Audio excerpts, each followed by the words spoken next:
A Kundalini. No esoterismo, a energia Kundalini tem forma de serpente, esta que se envolve sobre o campo magnético da coluna à altura do osso cossídeo, dando nela 3,5 voltas. A Kundalini é a energia da vida, da criação, que circula pelo corpo, revigorando as suas estruturas, que circula de forma ascendente, renovando o corpo astral e corpo biológico. Quando concentrada no chakra superior, tem-se o estado alterado de consciência. A Kundalini, em outras palavras, não é nada mais, nada menos que a energia sexual, a energia do prazer. Quando a Kundalini flui de forma ascendente, há renovação, e quando flui de forma descendente, transforma-se em serpente kundartigador, na forma de ira, angústia, revolta e causa danos aos corpos astral e biológico. Para os tântricos, a prática sexual serve de apoio para a ascensão espiritual. Usam o sexo para iluminarem-se e alcançarem o eu divino e ligarem-se com a fonte, com o todo, com o cosmos. A prática tântrica consiste em não atingir o orgasmo, e sim permanecer na fase de tensão. Segundo o conceito tântrico, essa fase de tensão prolonga o prazer, e essa tensão permanecendo no corpo traz certo benefício, pois faz com que a mente esteja mais propensa ao prazer que à angústia. É uma técnica que faz com que o indivíduo concentre-se mais ao prazer e dê menos relevância aos dissabores da vida. No sexo tântrico, não se chega ao orgasmo, e sim acumula essa energia e usa-a como farol para o caminho ascensional. Com o passar de 2 ou 3 atos sexuais, essa energia deverá ser vazada, lançada fora do corpo através da explosão orgástica. O momento orgasmo é um momento ascensional, momento alterado de consciência, momento em que se liga ao universo e sente a energia que move tudo, o prazer. O orgasmo é o momento da vida, da origem, momento da não explicação, momento do sentir, apreciar e saciar. Para os tântricos, permanecer na tensão por mais tempo, com o acúmulo da energia orgástica, potencializa-se o tempo de estado alterado de consciência, ou seja, tem-se um orgasmo mais duradouro ou múltiplos orgasmos. Embora discorramos aqui em diferentes percepções e diferentes explicações, veremos que o fim, seja do conceito técnico e científico haitiano e do conceito esoterista, acabamos em um mesmo caminho. O que todos, seja consciente ou não, procuramos é sentir o sabor do que ainda não conseguimos explicar com palavras. Para o esoterismo, a Kundalini, quando flui, renova as energias. Quando não flui, deprime todo o sistema, seja biológico ou astral. Para Reich, viver o prazer natural e consciente é o melhor remédio para combater os males psicossociais e individuais, concluindo que a repressão do prazer é a causa fundamental dos inúmeros conflitos. O prazer age diretamente no sistema nervoso central, de forma autônoma. Sendo assim, ele é responsável diretamente pelo bom funcionamento do sistema nervoso autônomo, seja o simpático e o parasimpático. Tecnicamente, a função do sistema simpático é retrair, comprimir, e do parasimpático é dilatar, normalizar, relaxar. Quando uma pessoa é exposta a uma situação de risco, o seu sistema endócrino produz adrenalina, e a adrenalina, por sua vez, estimula o sistema simpático a se sobressair. Os órgãos do corpo têm certa compressão como mecanismos de defesa. O coração, por sua vez, acelera justamente por ter que bombardear com mais pressão o sangue para esses órgãos comprimidos defensivamente. Esse é o momento da angústia que, por sua vez, dá à pessoa uma vontade de fugir, sair do espaço que lhe promove essa angústia. Em se livrando do perigo, o sistema parasimpático se encarregará de normalizar o corpo, dando a sensação de relaxamento, e o coração, por sua vez, vai sincronizando seu bombeamento até que se estabilize novamente. Isso causa sensação de prazer. Reich, entendendo profundamente esses conceitos técnicos, entendeu que usando o sexo nesse jogo do sistema autônomo, a humanidade poderia facilmente se livrar de muitas doenças, tanto físicas como psíquicas. A repressão do prazer transforma a Kundalini em kundartigador, e a serpente se torna revoltosa. Poderia facilmente entender que a Kundalini atua no parasimpático, no relaxamento, no prazer, e o kundartigador atua no simpático, na contração, na angústia. Meu objetivo aqui não é tornar ninguém exímios esotéricos, mas essa alusão é para que se entenda que, embora existam diferentes percepções, No fundo fica claro que dizem a mesma língua. Expressar naturalmente o prazer é viver. Reprimir esse prazer natural por inúmeras questões, seja política, cultural ou religiosa, é morrer. Podemos concluir que o ato sexual é divino em número, gênero e grau. A repressão desse ato sexual é o Kundartigador, reinando internamente, manifestando-se externamente através do ódio, da revolta, do medo, da doença, da depressão, da neurose, dos conflitos, das guerras, assassinatos, ciúme, inveja, egoísmo exacerbado ou descontrolado. Viver o prazer é manifestar-se divinamente. Reprimir o prazer é manifestar-se diabolicamente. Observe que não são dois personagens, é uma única energia manifestando-se racional ou irracionalmente. Finalmente, posso concluir que represar essa energia em profundas masmorras é ser antagônico ao sentido da vida e, por que não, ao Criador. Se existe um corpo onde em nosso âmago essa energia impele-nos todo instante a viver o prazer, por que não deixar esse prazer fluir por cada poro de nosso corpo? Por que não abrir as comportas? O Criador de maneira alguma criou comportas em nós. Por sua vez, existindo elas, alguém as criou.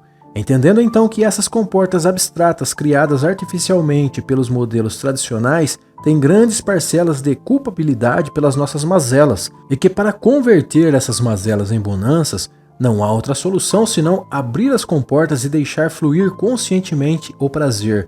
Em outras palavras, é necessário uma quebra de paradigmas, quebra de algema, abertura das comportas do coração e deixar deliberadamente o amor fluir. Se o sexo é sem dúvidas um dos atos mais prazerosos que encontramos por aqui, abrir as comportas é justamente viver o ato sexual com os pés no chão, encarando-o como necessidade biológica e fisiológica, mecanismo para ascensão espiritual, mental, ato extremamente necessário à vida como um todo. Jamais represá-lo como se ele fosse o motivo da queda do homem, pois acreditem, é muito pelo contrário. A queda do homem se dá justamente quando ele nega-se a si mesmo de amar e viver esse amor.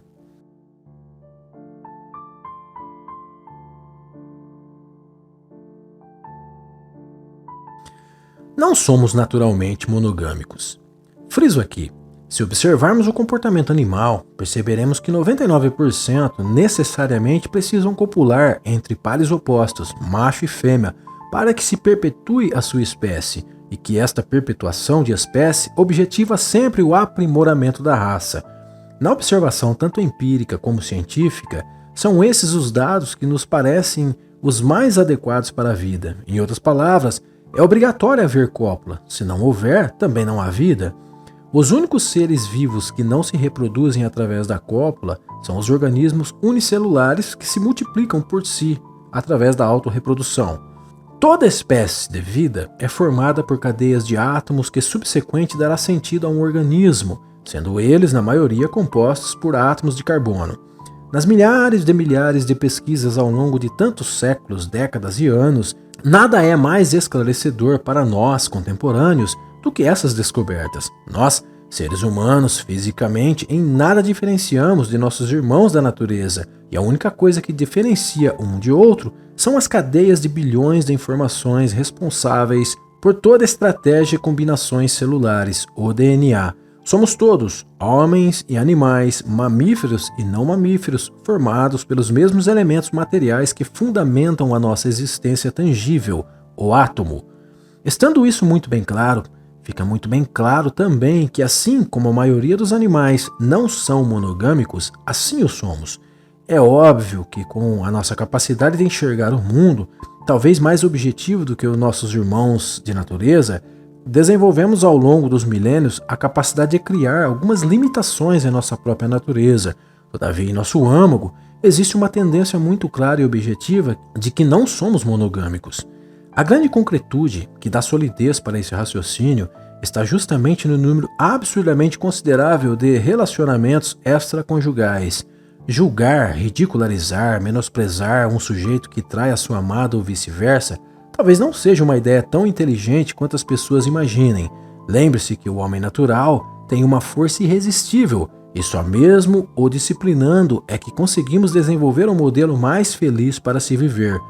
A prática da poligamia, embora nossa cultura não consiga perceber nem de longe como algo natural, nas mais profundas das verdades observadas até hoje, deixam nítidas de que é algo natural. Quando digo natural, digo espontâneo. Quando menciona acerca da disposição, dinamismo, é como uma comichão que nunca deixa ninguém em paz. Faça uma autoavaliação. Nunca foi infiel, nem mesmo em pensamentos? Com isso, estou defendendo a prática da poligamia entre nós?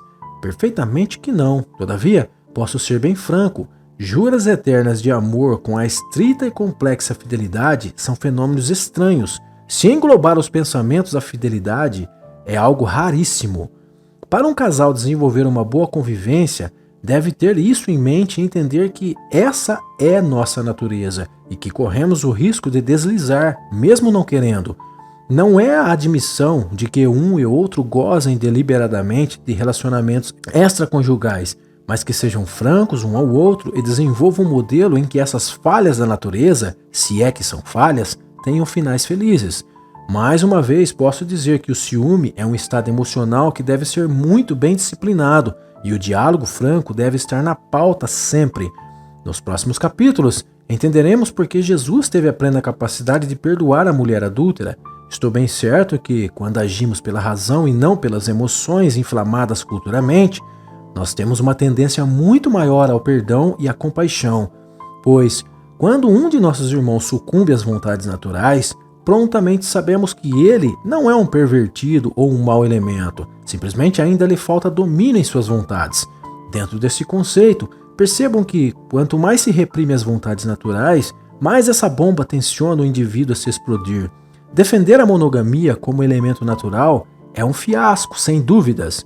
Observe o silogismo entre as palavras.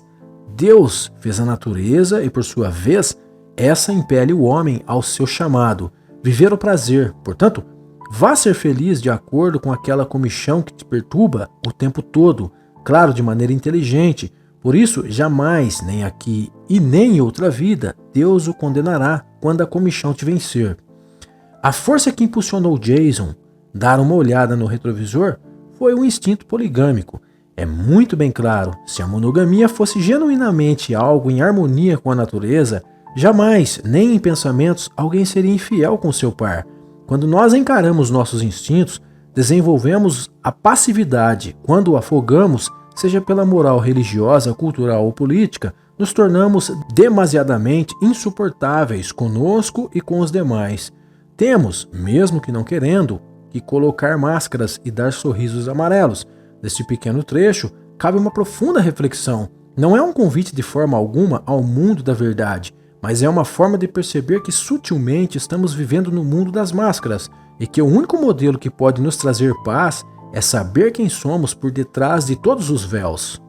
De fato, Jesus tinha todas as razões quando dizia que podemos ser felizes quando rasgarem-se os véus. Outra questão científica é que a partir do Big Bang ou do haja luz, nós somos todos um.